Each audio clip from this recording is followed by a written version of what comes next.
You know how James Brown said, pay the cost to be the boss. What's that mean? It means, oh man, we're going to have to change what we're learning.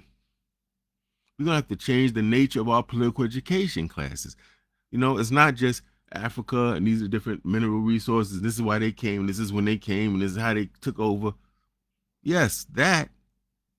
But then how do we get to the point where we're building trade relationships with Mother Africa? Where we're supporting Mother Africa with maybe education, because those of us in the diaspora have certain advantages that our continental brothers and sisters may not. So how do we form linkages? For real, for real.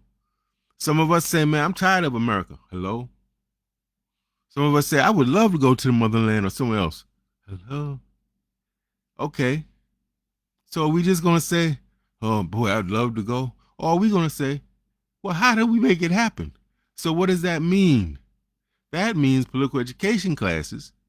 Now I have to talk about helping people understand the different countries of Africa.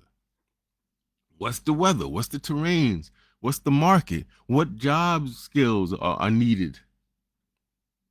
That means that our organizations have to start going to Africa, setting up trips, not just to take nice selfies, but to be like, I want to experience it for myself.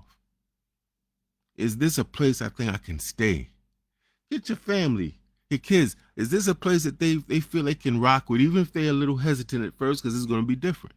The food, the businesses are different. You may have crazy skills, but none of that is popping where you're going. So this requires a whole different level of education and preparation.